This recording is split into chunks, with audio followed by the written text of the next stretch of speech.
Hello and welcome to another episode of the Classical Republican. Today we're talking about the Constitution of the Third Hellenic Republic, which is still the constitution in force today in Greece.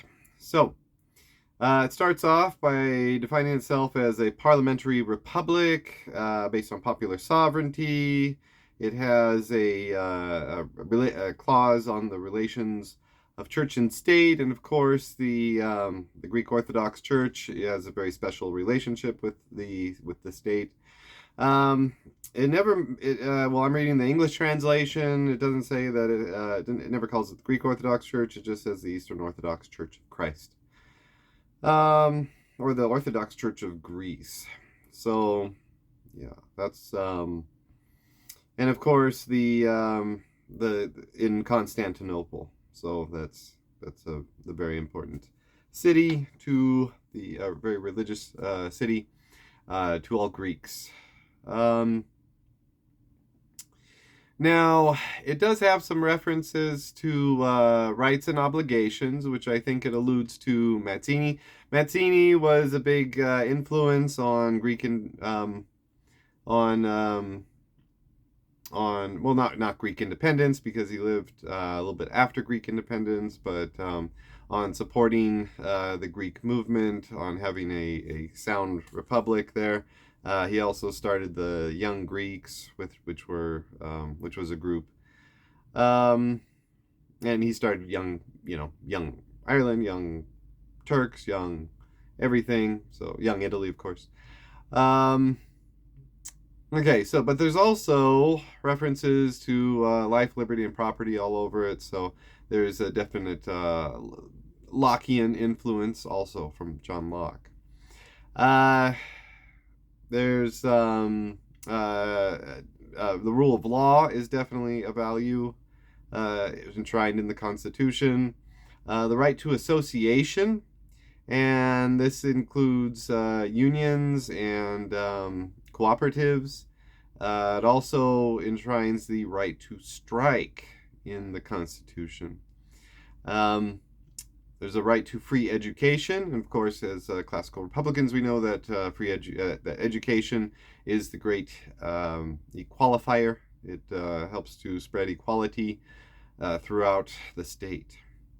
Um, Says that family is the cornerstone of the nation, and this was funny. I thought it says that families that are disadvantaged, and it lists a number of ways, and are deserve special care. And one of the things in listed, well, one of the first things is families with many children. So I thought that was funny. I wonder what many children would be. I mean, it probably changes with the times, but they left it ambiguous there. Many children. Um, Also says the duty of the state is to protect natural and cultural environment. That's very important. Natural, they have a really difficult time with fires there.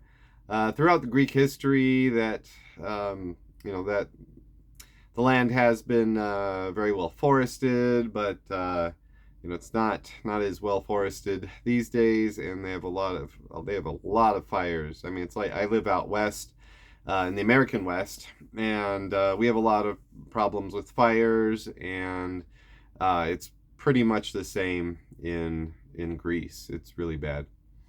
Um, yeah, I was there when I was a teenager, and I asked, I came to my dad's village, and there was a mountain that was on fire. The whole mountain was on fire, and I asked my aunt, "Aren't they gonna do something about that?" And she said, "Well, it's just a small fire. I'm sure they're probably busy with other bigger fires, further to the west." Because my father's from St. John, which is on the southeast coast of the Peloponnese. But back to the Constitution. The cultural environment, and yeah, that's very important too. The state should not just simply be about individuals and just individual rights, but also the cultural environment, and that has to do with associations, to all types of associations. So that's very important for a state to protect that. Um, Then it goes into the actual government, and it's you got a real mixed regime here. That's very good from a classical Republican perspective.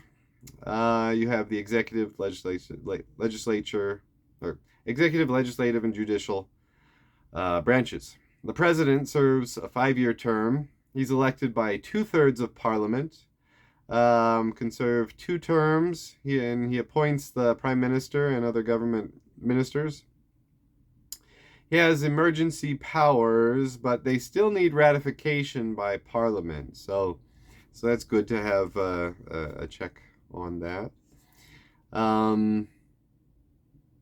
Yeah, so I think you really want, as a classical Republican, you want an executive who has the power to handle emergencies. Going all the way back to the Roman Republic, you had the office of dictator, who would be selected by the Senate to go fix a problem for 6 months, and then after 6 months they had a review.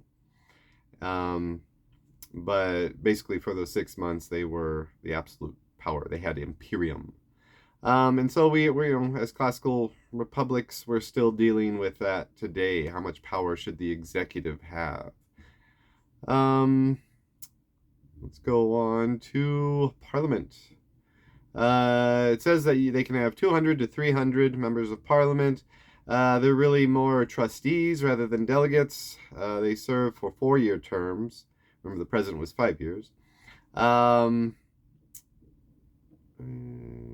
they are 1/20th of the Parliament is at large. They're selected at large, so according to the party's strength. Then we go on. 1/4 of the total is a quorum, and there's all sorts of different kinds of supermajorities that have to vote for different things. So supermajorities are always really good. And so they also have the vote of no confidence on the government, so that's a check, parliamentary check on the government.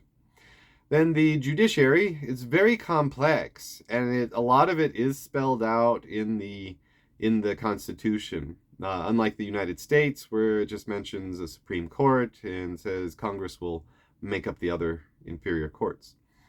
One interesting thing was they have a mixed jury with judges and jurors. So that was really interesting.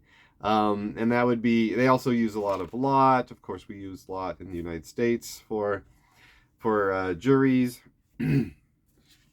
And I had an interesting conversation with a local judge here about juries and how we do jury service here in the United States. And he actually said if he was, if he had his own way and could do whatever he wanted, he amend the Constitution or whatnot, amend the way we have we do juries. He said that he would implement the use of like professional jurors, people who would be a little bit more mindful of the law and how juries should function and what they can and can't do. So that's interesting that in Greece they have judges who serve on juries. And then the last part is about federalism, and so they have federalism with their states, and so that's another classically Republican ideal.